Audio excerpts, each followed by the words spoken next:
Welcome, Veterans Claims Ambush. We're into another video. We left off last time at page 10 of the claim form, where I explained there are many, many things not shown here which are under your consideration. All right? So what I want you to understand as you look at this, you're giving information, they're telling you a little bit, and they're holding back a lot. Let's concentrate, because this is so easy on the form. See these lines? This is an example of what they want you to do. They are creating the framework. I said last time you may have a package that goes with this of 500 pages. I described what it might be. Medical journal articles, actual medical records, lay statements, and your symptom statements. Hearing loss. Very, very common injury. Type of exposure, noise. Heavy equipment operator. Well, that's not the only place that you get loud noise.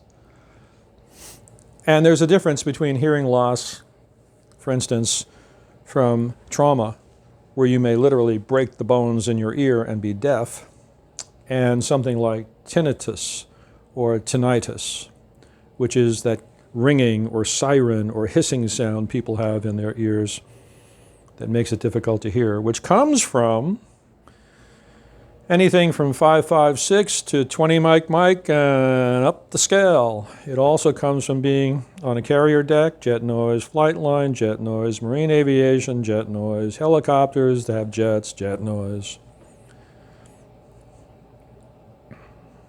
Remember, if it's your negligence, or you're hanging out in bars too much, or rock and roll clubs, or whatever it is, they can say no. Well, they want you to put it in one line. Meanwhile, you may be showing up with 150 pages of articles or more. The blinders are on them. Do you see? It's all intertwined. I told you about the nature of the thinking. The philosophical mindset comes out of over 100 years ago. And so they give you a form. Look at all these lines they give you. What are you supposed to do with them? What exactly are these lines for? Claim information.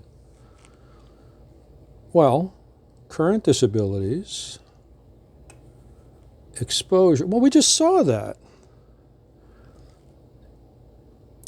Hearing problem, exposure to noise, heavy equipment operator, etc., etc.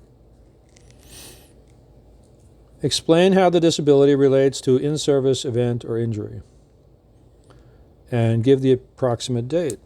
By the way, by this time with your Social Security number, they have your medical records from the military. Listen to what I'm telling you. They have your medical records from the military. Do you have your medical records from the military? Do you have them? They have them. They know what's there, and they know what isn't there. Sometimes you go to the doctor, and you say to the doctor, my right knee is really bothering me. And the doctor writes an order for an x-ray of your knees, plural. Because of a problem, now you've said right knee, and the doctor writes down, because of a problem with the left knee. What's the big deal? You're going to get x-rays of both knees. That's the normal practice, by the way. You'll get x-rays of both knees. It takes 5 minutes. The x-rays go back to the doctor, and the doctor looks at them and says, oh, that right knee is really arthritic. Wait a minute. There's something in the record, the order for the x-rays, that said left knee. You never said left knee, but your doctor wrote down left knee. Doctor says to you, what's your pain level? Well, doctor, as I'm sitting here, about 4 out of 10. You look at the medical record. It says, no pain. With me? What's the big deal? It is a big deal. It's a big deal because later on, you may have to explain why you said you had consistent pain, and yet the doctor doesn't even put down pain, or you, having told the doctor, put down the wrong number. You see, medical care depends upon the moment. Where are you at now? The claim form you're filling out in all those little lines is about where were you historically. Medical treatment is now. History counts, but it is now. Claims are historic. They want to gather all that information to use against you in the present adjudication. They are conducting discovery for their litigation against you. You didn't know that. Make sure your medical records exist and that you have a copy. Let me tell you something else. You went to the doctor and you said, I went out and ran 5K, about 3 miles, and my right knee is killing me. It's been bothering me. Oh, well, the doctor says, well, take a couple of weeks where you don't run, put your feet up, maybe a little ice if it hurts, but that's about it. Make sure that there's an entry in your medical records that because of phys ed that you had pain in your knee on or about this date. Because the medical record may say, knee discomfort, told to rest, put your feet up. And so you do that every time the knee hurts, and eventually, 15 years later, it turns out to be an arthritis that takes off. You're not in the military anymore. You don't even have your military medical records, but they do, and they are collecting them as discovery to be used against you. And every contradiction in your medical records will be used against what you are saying now. This is not just a concept. You see where this is going to go? They're going to have a lot more than you're going to put down. They're telling you, just squeak it out. Don't do that. You get all your medical records and you give them everything. And where there need to be corrections, you correct it. The doctor got this wrong. It was my right knee. They just put down left knee for the x-ray technicians, who were going to do both anyway. Service information. We're on page 12 of an easy claim. They have all this. Why do you have to tell them what service you were in? They have it by your Social Security number. If you apply for total disability or temporary total disability, they have the right to go to the Internal Revenue Service and ask for the level of your reported earned income. What's earned income? Earned income is basically what you get on a W-2 pay stub. It may also be a 1099, which is for self-employed or independent contractors.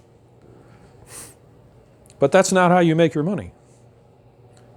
You're really smart, and you can calculate things in your head. So you spend all your time at the racetrack in Las Vegas, and you make your money gambling.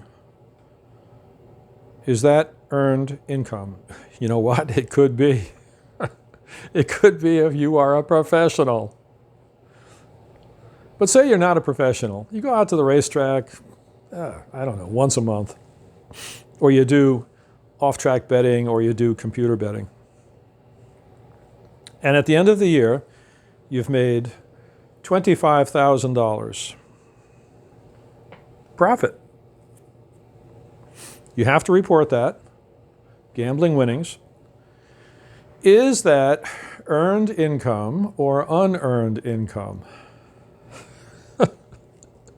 It's an open question for these people, because if it's above the poverty level, right, which is a sliding scale depending upon how many dependents you have, if it's above the poverty level, we get back to Stephen Hawking, which is you may not be disabled. I was talking to a gentleman one day at the VA, Army combat vet, and we were talking about an interesting problem that had developed, and he was animated about this. You know, those guys over there. And he had called me up to help me out.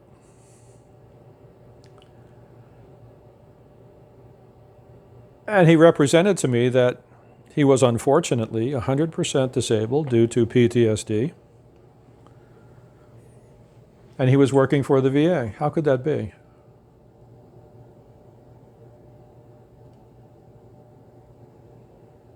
I present that as a fact. It occurred. I have no idea. They have your service records. They have all this information about you. Why are they asking for it again? I'm going to show you why. This is called busy work. This is called flooding discovery. This is called making you distracted from what you should be doing. Do you see why? They have all this information. So you're busy filling this out. They know everything about it. They can contact the IRS. All this separation pay, you know all this kind of stuff. If you're retired, you have your own private lawyers. Okay? More than likely. And so they lead up to something here that is of the utmost importance. This is called the seduction. Hey, if we give you money, where do you want it sent? Oh.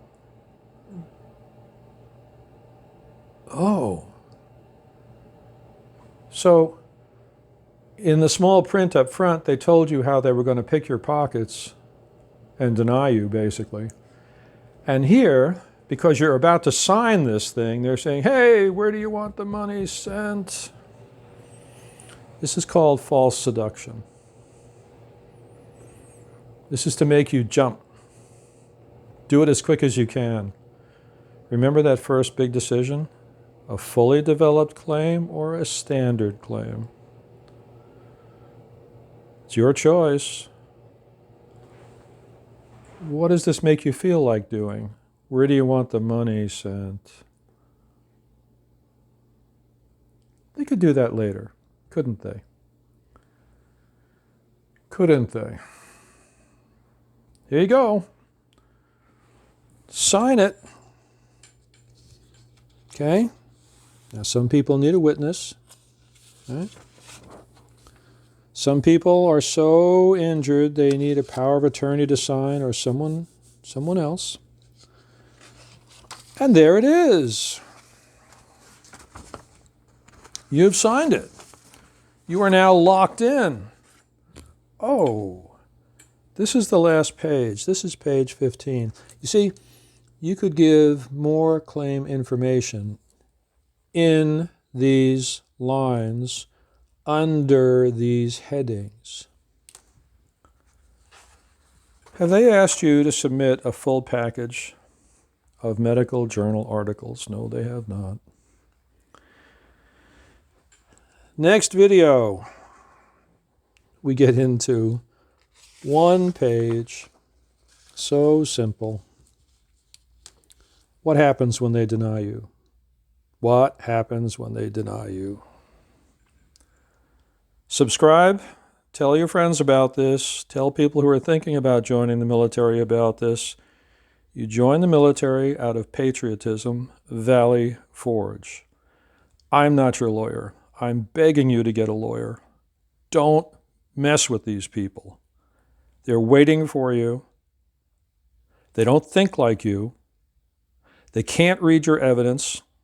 They're not trained to. And they're in litigation with you. They're going to adjudicate your claim. All right? We'll start with this next video.